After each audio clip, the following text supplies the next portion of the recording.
Father, Mr. Orson Wilde is here, and I'm going to stay with Miss Alice. What? Did you forget? Orson Wilde, you know, the star of American theatre. And he's visiting and staying with us. You did forget? No, not that. I meant you wanting to stay with Miss Alice. Yes, that's right. Miss Alice suggested it. She told me you couldn't possibly refuse.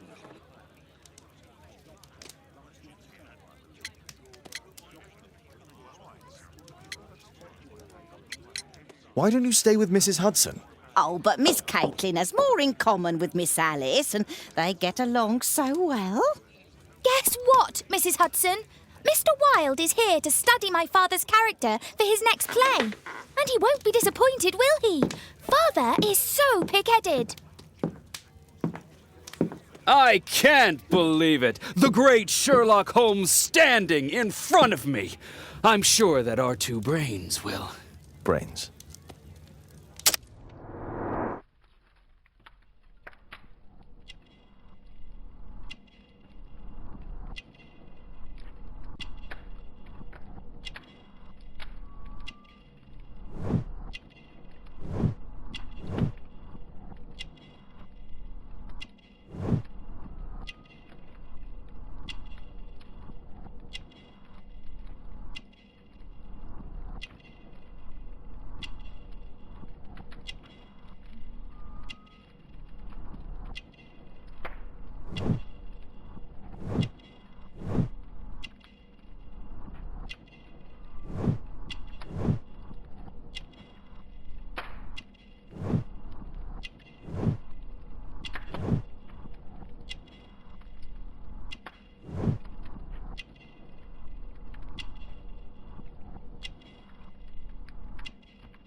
Mr. Wilde, your room.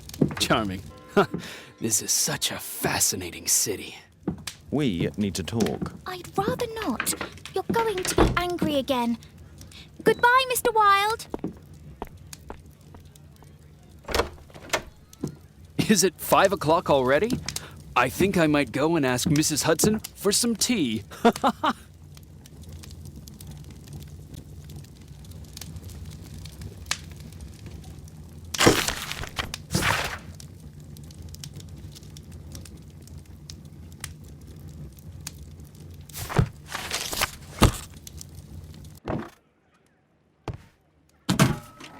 Wilde truly has a perfect disguise kit.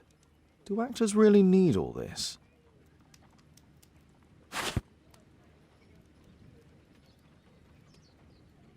This must be grease paint.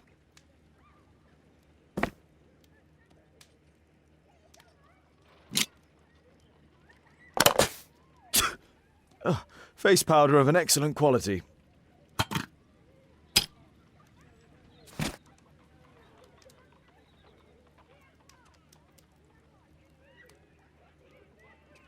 I use the same brushes for makeup. I forgot my hat. Father? I am just checking, You've got something on your face. Is it makeup? It might be. Practicing my disguises, you know me.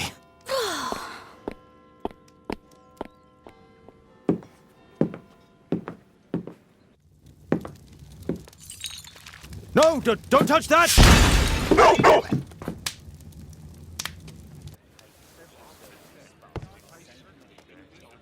Ah, Mrs. Hudson, with our tea.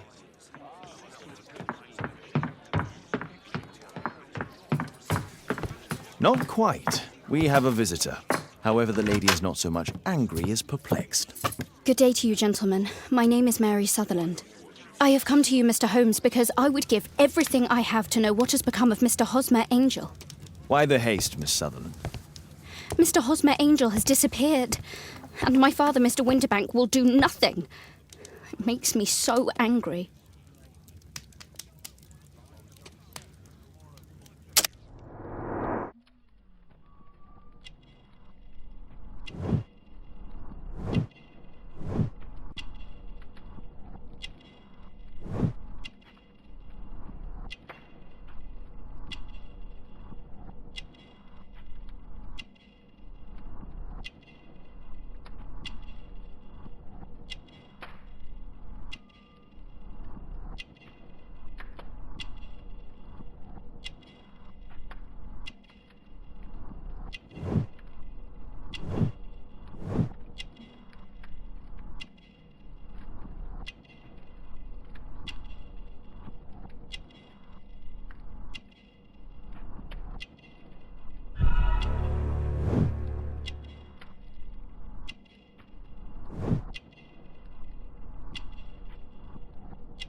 Mr. Windybank is your stepfather, surely, since the name is different? Well, indeed, I call him father, although he is barely older than myself. And your mother is alive? Oh, yes, although I wasn't best pleased when she married again, and so soon after father's death, and to a man so much younger than herself.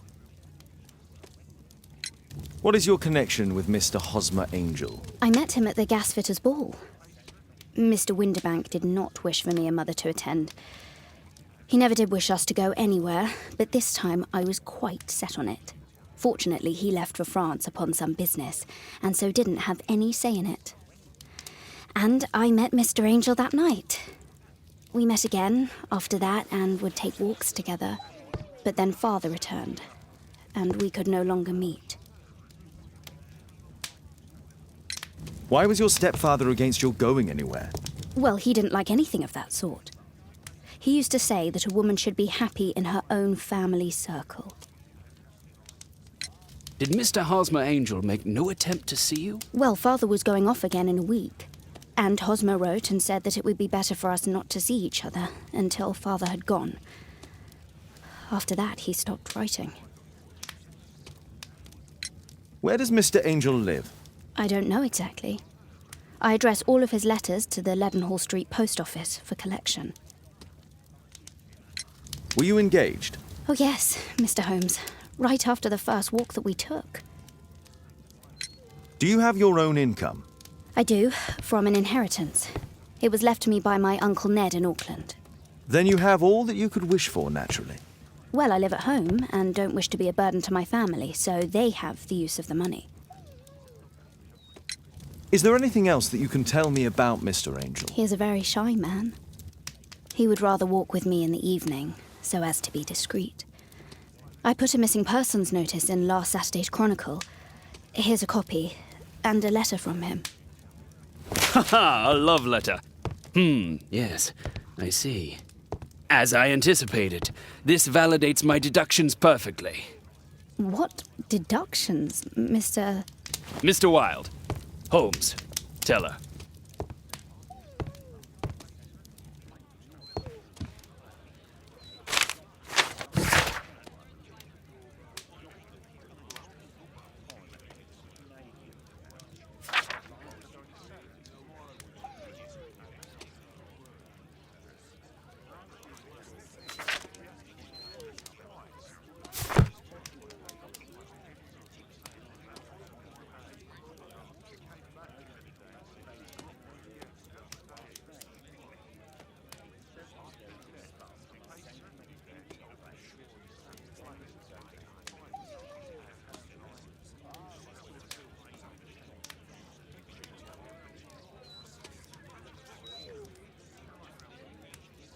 This is strange. The love letter is typewritten.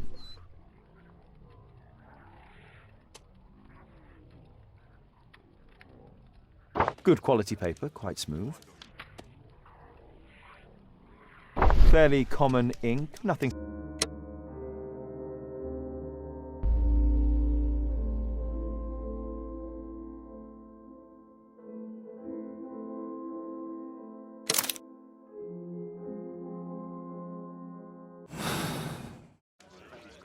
You should try to let Mr. Hosmer Angel vanish from your memory, as he has done from your life. Then you don't think I'll see him again? I fear not. Then what has happened to him? Your stepfather married your mother for her money, and also enjoyed the use of your income. But with your personal advantages, it was clear that you would not remain single for long, even with him keeping you at home. He disguised himself and reappeared as Mr. Hosmer Angel. He brought you as far as the church door and then conveniently slipped away. To bring you to this conclusion in such a dramatic manner that it would leave a permanent impression upon your mind. You have been cruelly tricked, Miss Sutherland. Oh, Mr. Holmes. No, I can't believe it. But we were engaged. Oh, it's horrible to think about. But thank you for all you have done, Mr. Holmes. Holmes, you could have been more diplomatic.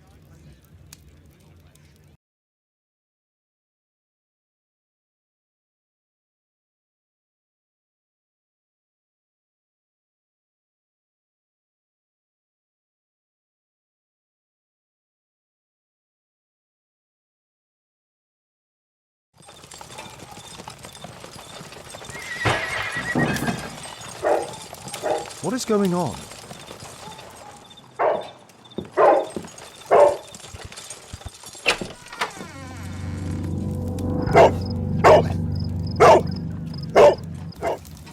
Mr. Holmes, is everything all right? Oh my God. Go back to your flat and stay there with Kate.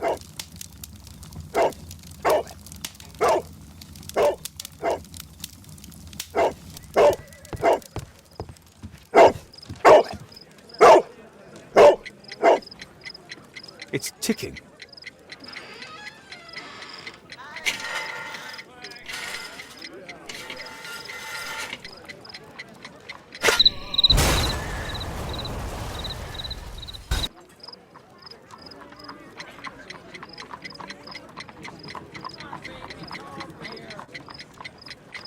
It's ticking.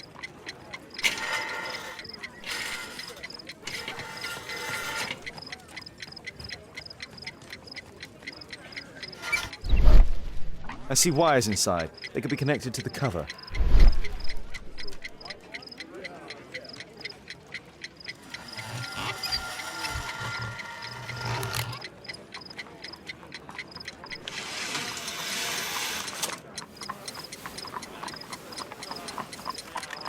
A fancy ticking homemade gift from a secret admirer. I have 2 minutes to defuse it.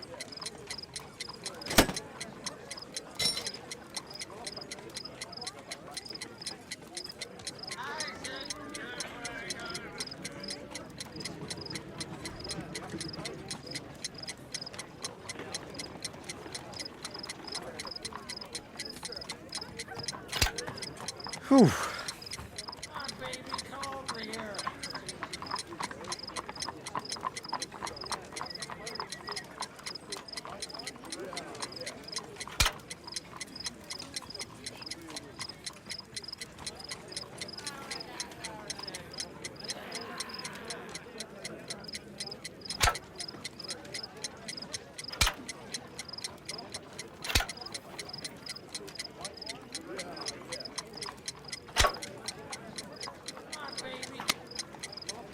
Aha! This solenoid protects the bomb from being...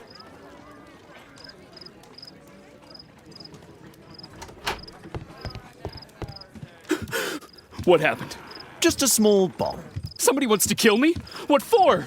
I don't believe that you were the target. Who then? Mr. Holmes, are you all right? I saw the bloke. I tried to catch him, but he escaped. Can you describe the man? He was thin, about 5'5", with black hair and a hair lip. Wiggins, tell us everything you saw. The fellow was watching your place, so I thought maybe he's a client. But then he took something out of his jacket and threw it, smashing your window. I shouted at him and he took off. I grabbed him by the sleeve, but he wriggled out of his jacket and left it. I'm sorry I didn't catch him, Mr. Holmes. You did very well, Wiggins. Now, let's take a look at that jacket. Here it is. Good job, Wiggins. Here's a penny. Oh, thanks, Mr. Holmes.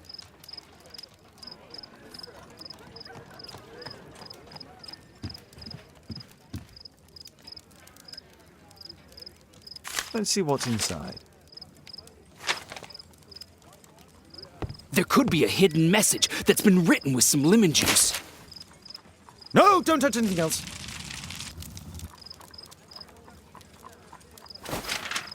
There are ink stains on this piece of paper. I could read the text with the help of my analysis table if Wilde hadn't already destroyed it.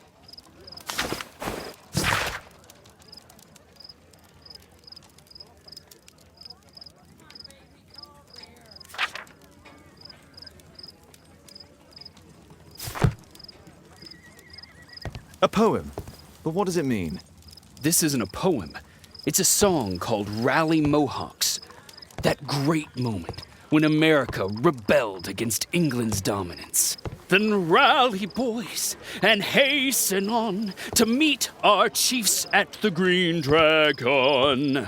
And I bet they hoisted a tankard of ale and invented a new nation.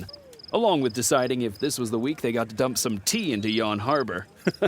Why ever did he keep such a song in his pocket?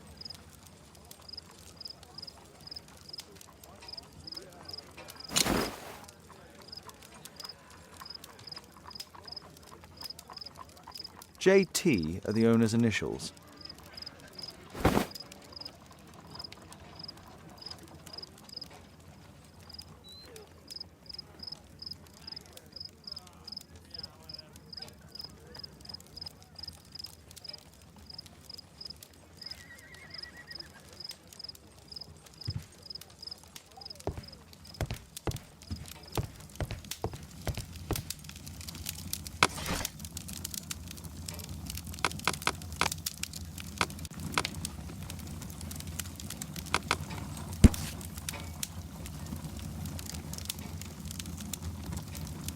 Here it is.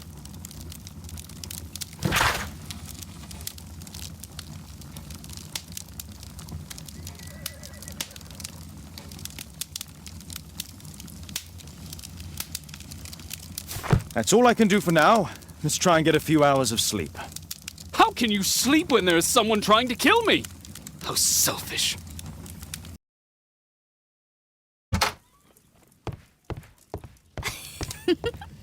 He's so funny.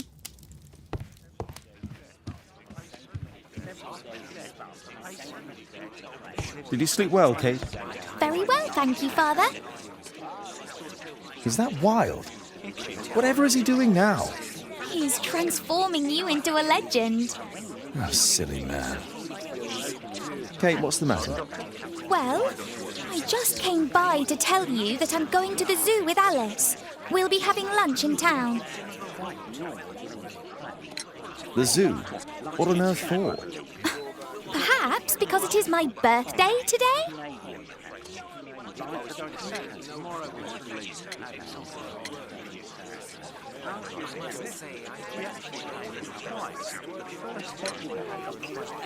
I'm so sorry, Kate. With Wilde's visit, Look, here's some spending money. Go and treat yourself to a thing. All right.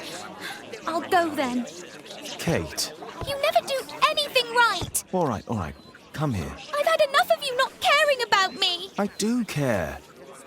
I've just had a difficult night. Yes, Alice told me about the bomb, but you wouldn't. Kate, I only want to protect you. You don't understand anything. I wish Alice would adopt me. Don't be ridiculous. I don't know why my parents entrusted me to you.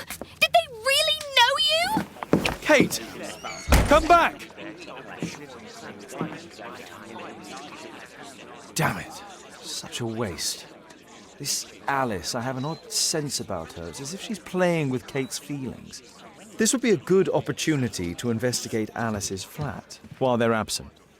And anyway, it'd be better to visit the Green Dragon Tavern during the evening.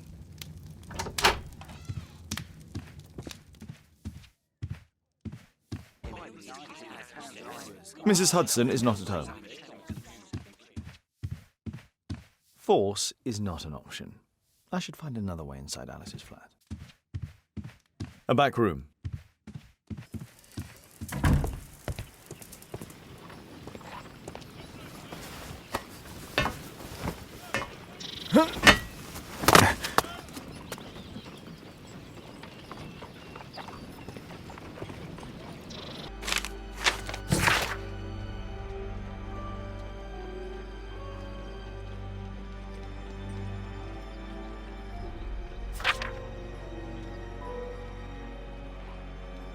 Alice's childhood was spent with her aunt, until the aunt's death.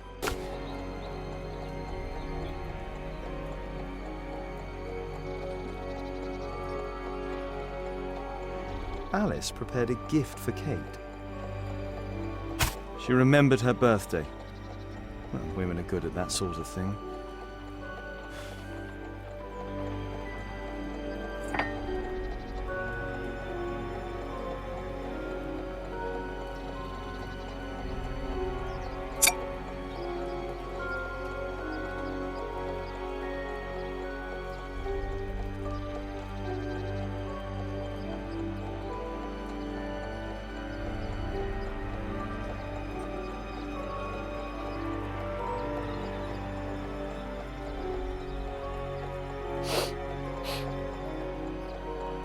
It has no smell.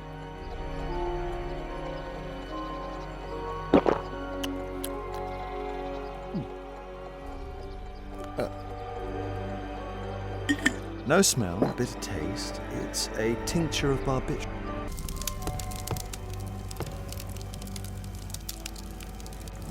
Sarah de Bouvier is Alice's mother.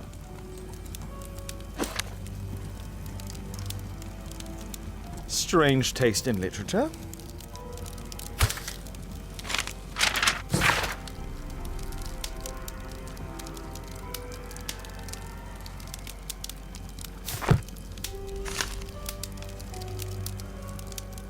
Her full name is Alice Floella Hamilton.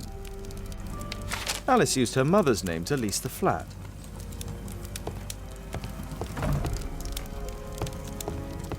Kate probably sleeps here.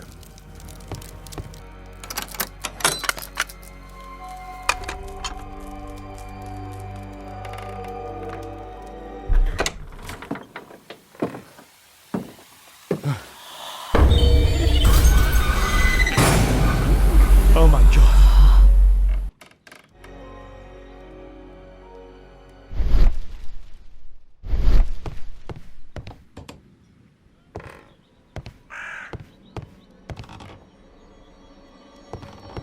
The wheelchair is the same as the one in the photograph above.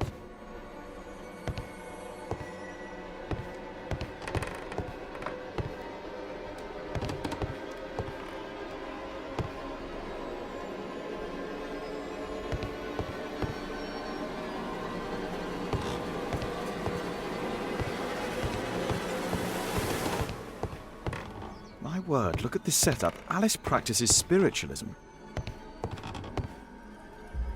Charles Darwin, English naturalist and geologist.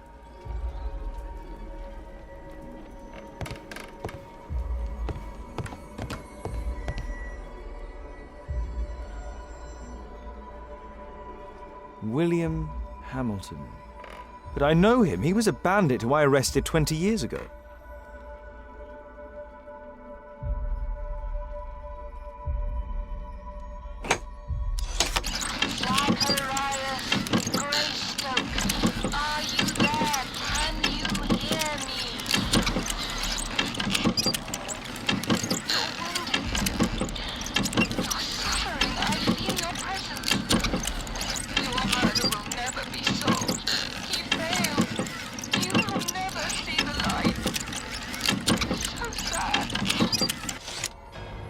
Alice knows about Zacharias Greystoke, the victim from the bowling club. I solved that crime. It's my distant ancestor, Horace Vernet.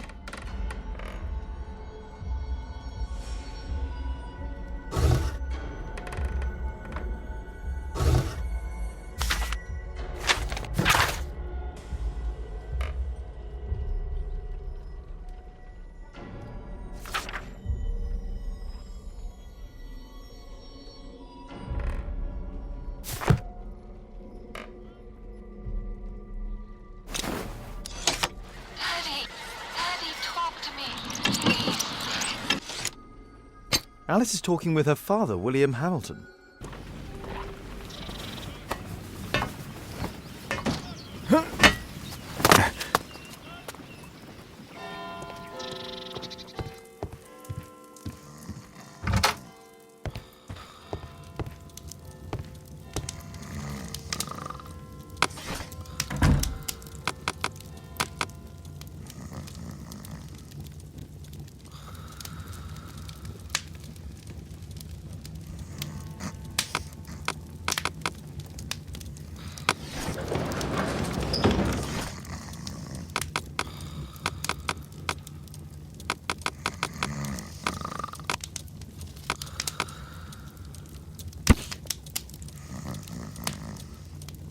Here it is.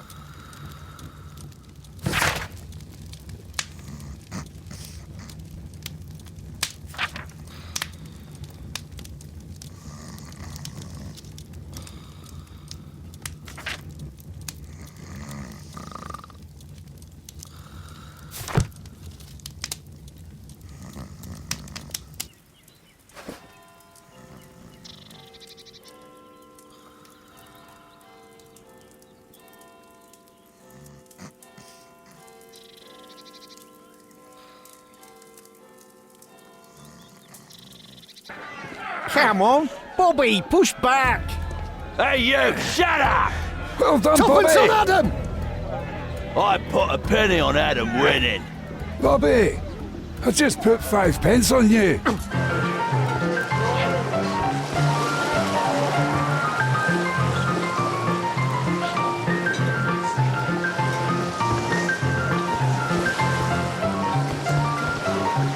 I need a refill.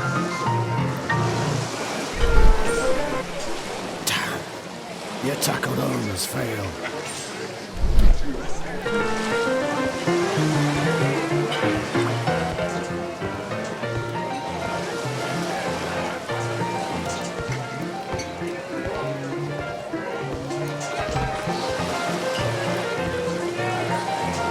Interesting. They have some kind of pass for getting in the snow. I drink to forget that I drink. Bombs up. I need a refill. Let's celebrate. The man with the airlip. He was afraid. He ran upstairs.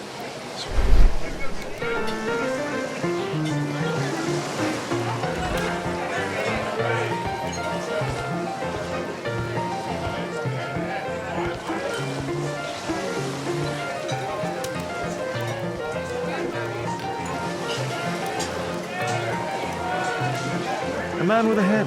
He could be my attacker. I should find a way to go upstairs. Let's celebrate. Cheers. Bombs up.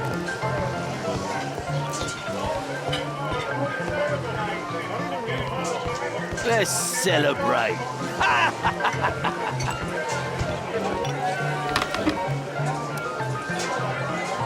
Hey, what are you looking for? Get lost.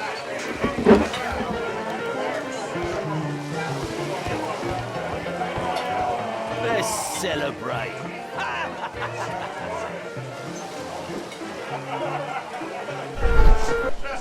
Pour me a double. I'm going outside for a cigarette.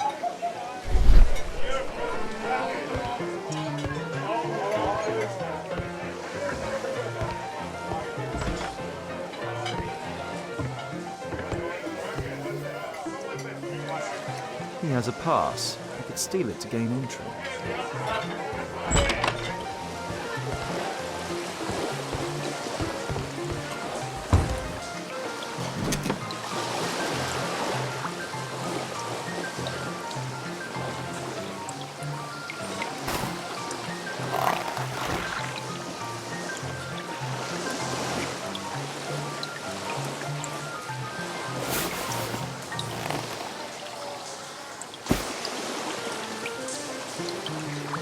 A neat job.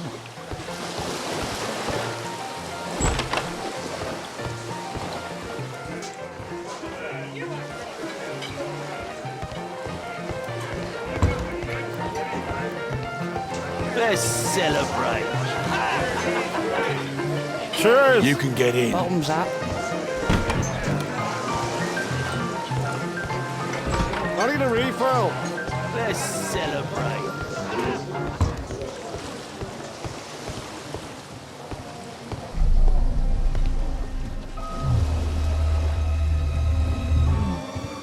Is the boss at his place? Yeah, he's waiting for you.